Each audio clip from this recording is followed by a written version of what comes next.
Hello, welcome to this episode 0 of the Black Pig of Dublin, which is a D&D adventure, 5e D&D adventure. We're going to be live streaming tomorrow, which is Thursday at 8 o'clock. But the adventure is actually starting a couple of weeks in, so this is just to give a quick background of what is happening. So, unusual, I suppose, to some degree for a D&D story, it's actually set in the present day. Well, I say present day, it's set a year out, so it's post-COVID.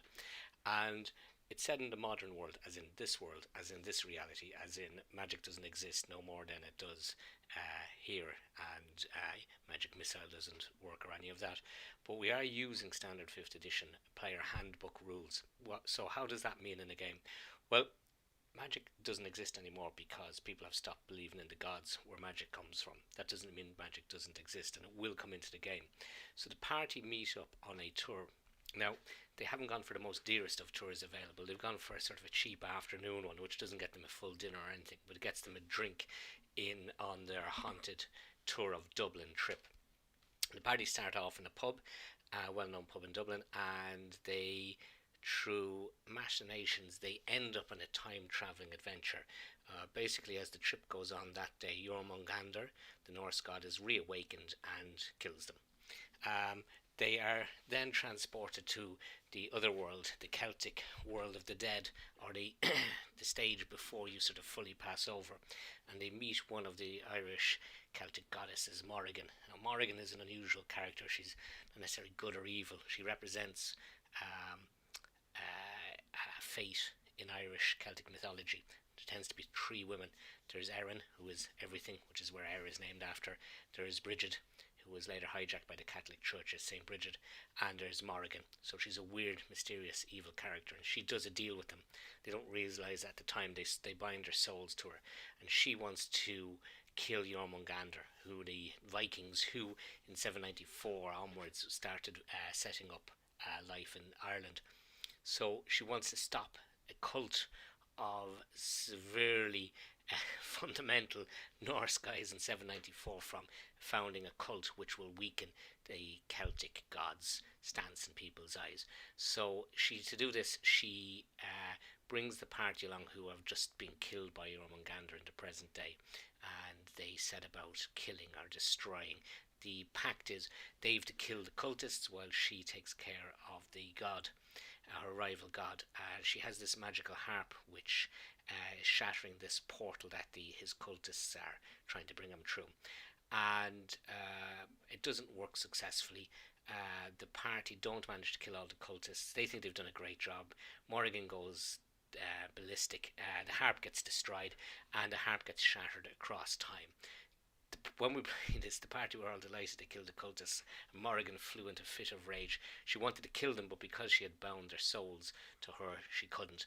So they transferred back into the modern day, and basically, she abandoned them, and they ended up having to meet a monk, and a lot of other stuff happened, and we might get back a bit more into it.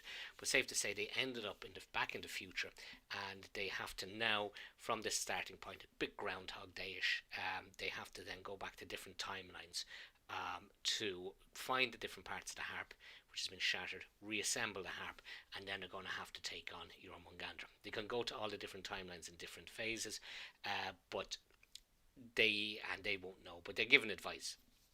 And basically, it's a sense of they'll level up. If they go to a timeline that is too strong for them, they will die. The problem is when they go back there, the people in it, although time is reset, they will have dreamt of this encounter, so they will be more prepared. So by going back to the start each time, it does ramp up on complexity.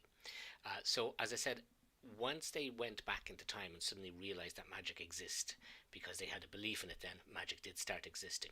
So when we set this up, and I didn't tell the party members what was going to happen, I said they had to pick something. The only rule we had was that they really had to be half human. Now, they could be dwarfs, and they could be a half dwarf, they could be a half elf, and they would be just more feminine, or they would be more stocky or whatever else. So there was not going to be an issue like that. And they could pick magic, and they could pick clerics, and they could clerics even, and they could pick wizards. but we had to work it into the storyline. So, for example, one of the wizard character in it is Jim Fitzgerald. His stage name is Alistair Drake, and he's a Scottish bit of a charlatan, a bit of a Derren Brown would be out to unmask him. He takes money from people on very poor vaudevillian stage shows where he pretends to where he cold reads people and pretends to see their prophecies and all that. But he's learned all these different things on the internet and he's read up on it. And he's come to Ireland to just have a look at some more scams and basically stuff. And he ends up on this crappy bus coach tour so that he can basically find stories and tell them and weave them into his stage show. But because he's actually learned all these magic things, when magic reactivates, he's suddenly able to do mage hand and sort of chill touch and all that sort of thing. So I suppose I'm going to talk. So that's how it works. So the characters suddenly they get magic and they don't know what's going on, and and they don't necessarily know timelines and stuff. But they're first with 794. They've already completed part of the mission. I might talk about that in a separate one if anybody's interested. But where they're now is they're now gone back to Dublin and they're in the timeline of 1761. So they're in the mid 18th century, and they've been sent there because they've been told that there's resonance from parts of the harp are there. They've already been to 1799 and they got the strings from the harp, and now they're looking for more bits of the harp. When I was writing this, I decided I was going to use, because there's quite a lot of medieval, there's quite a lot of horror in Dublin from 794 onwards, that there's quite a lot of stuff to pull from. So all the main pivot points of the story are well-known urban legends, or not necessarily urban legends, but they're well-known horror stories from around Dublin, around there from the time. So the story is called The Black Pig of Dublin, and that was a story that I think terrified me as a kid. So it's lived with me since. So that was the first timeline in 799, and I'll post up links to this stuff if there's any of interest. And it's basically about a guy who used to be going around murdering and assaulting women, killing them in Dublin in 799, a bit of Ireland's own Jack the Ripper. And he was eventually caught, and there's a whole story with that. And he used to wear a head of a pig when he was going around. So in our story, he's actually not wearing a head of a pig. He is this were-boar, for want of a better word, and he's one of the cultists that the party didn't kill got shattered across the timeline with the parts of the harp. So they have taken root in different parts of Dublin, and they have risen people and acolytes with them to assist in their goal of bringing Jormungandr into the world to destroy it, essentially. So the Black Pig was the first storyline, and it was the head of the cultists who they actually met in 794. I say met, they had a battle with, and that was where the starting point. So that's where the story comes from. They've gone, as I said, back to 761, and this was a time in Dublin where there was a woman who owned allegedly a brothel called the Maiden's Tower in Cook Street, and she was executed after the story is she became pregnant by the Sheriff of Dublin at the time, Miss Simon Luttrell, and when she went to the Sheriff for monies or support, he denounced her and had her burnt as a witch. And our ghost is meant to haunt the 40 Steps, which is just around from Cook Street. So the party have gone back to address that wrong. And where we left them on the last night of the adventure was they had just killed some of Luttrell, the sheriff's guards. They had talked to Darky Kelly, Dorcas Kelly is her original name, her sister, her alleged sister, and which in the story we called Roisin Kelly. So I don't know, she didn't exist, or maybe she did have a sister, I don't know. She's now taken over the running of the bar. On a side note, in 799 the party met Roisin's daughter, Sharon, and they bartered for drinks, and they gave her a biro pen. And when they went back to the present day, the timeline had been changed, and the pen wasn't invented by Mr. Biro. It was now invented by Ms. Sharon Kelly of Dublin, and the pens are now called Shars. So they've messed up a bit of the timeline like that. They've gone back anyway, as I said, to 1761 to 38 years before that, and they've met Sharon as a small girl, And so Roisin told him about her sister, and that there was something a bit not right with the whole story about with Luttrell. So they went to the 40 steps and they met the ghost, and this is where obviously this completely deviates from that story, because the ghost, which doesn't exist in, well, maybe if you want to believe ghosts do exist, the ghost told him that Luttrell was involved in satanic rituals. Now, the real Luttrell was involved in what was called a Hellfire Club, a rich club for lords in Dublin at the time. So anyway, she said he was involved in these satanic rituals, which has got the party thinking that he's one of the Norse cultists from 794, and he is. Spoiler. So,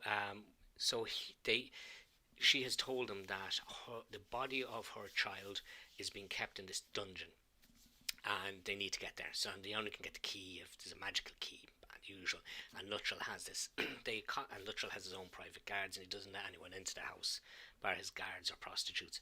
So they killed some guards, and they've now just taken the uniforms. And they've cast a men's spell, and they've just gone into a church, and they've just spent 8 hours and a long rest. And they've also found in the church that there's another entry to the dungeon where the guards feed some sort of monsters in the dungeon. So that's where we are with that. So I'll just tell you briefly about, and we'll be taking that off tomorrow. And the party are going to be what's the word? Restarting. Yeah, one better word tomorrow. Okay, so our characters are so in no particular order. This one over here is Whacker Stone, and Whacker is in his 40s and is an aging Dublin rocker, failed rocker, and he is a bit of a sort of a metal band, and his former band was Northside Rock and Centre, and they split up, and he's a 6-track EP, working title, Disturbing the Priest, Moshing in the Confessional. And Whacker's always been on the dodgy side of law. His real name is Patrick Stone, and his friends call him Whacker Stone. And he's over on the north side, and he's always a bit of a roguish character. And guess what? He is a rogue. So, and bit of dodgy, bit of and it says here, Ray said he's made the occasional fraudulent insurance scam, illegally imports cigarettes and makes the occasion, and he's best known for buying and selling goods, so he's a petty criminal. We then have Obi, who's played by Chris, and he's a youngish guy. He's 24. He's a clerk in Abuja City, and he's Nigerian. And he came to Ireland as a tourist, and he's a monk. And his wife got sick, and she's in the hotel, and he decided to go out. Buy a bottle of milk and magnesia for his stomach, but she booked him into a tour for something to do while she was sick in the hotel, and she got him on a cheap one. So that's Obi, and he's a martial arts expert, and he is essentially playing a monk. The party, I should say, at this stage are all level 4. They've leveled up. Next we have Torvi. Quite ironically, Torvi secret. I'm not going to pronounce her surname. Played by Becky. Now it's important to say none of the guys knew what the storyline was before they built the characters. It just said it's going to be starting in the modern day. They could know magic. Now she turns out to be half elf. But she doesn't really understood when they ended up in a burial mound. She could actually see in the dark. So she's got those sort of traits. She is a Viking Studies PhD student in Norse mythology, and she has been living in the Irish Gaeltacht, which is an Irish-speaking area, and she's a bit naive, not used to big cities, and she's afraid of rabbits, which hasn't come into the storyline yet. Now, you would think that, given that this was set in between Viking and Irish mythology, that Becky knew what the storyline was before this, but she didn't. Pure random. Jim, then, who I've mentioned briefly, Jim Fitzgerald, aka Alistair Drakes from Scotland. He's from Glasgow, and he's a bit of a scam artist, macabre magician, mentalist, and medium. And then we have Adam. Now, unfortunately, Adam's character, who's just played by Dunica, isn't available for the next couple of weeks, so someone else is going to be playing him. Adam's funny. Adam is in his early 20s. He's a mad sci-fi. No, I shouldn't say that. He's a mad Star Wars fanatic. He believes the Jedi actually exist, and he believes in all of that. His holy symbol, so he's playing a cleric, his holy symbol is his plastic lightsaber that he goes around with, and he has, in fairness now, Donica has made his skills, so he's renamed a lot of them, and so he's able to use the force, and he sort of for channel divinity and all this, and he does. There was a very interesting thing where he stopped the fight by using his Star Wars voice. Nothing to see, move along here. These aren't the droids you want to. So he's quite funny. So he's completely deluded, and he really thinks Star Wars exists. So that's a brief, very brief, where we are in the storyline, and hopefully you will join us tomorrow, Thursday, at 8 p.m. And we start it. So thank you very much.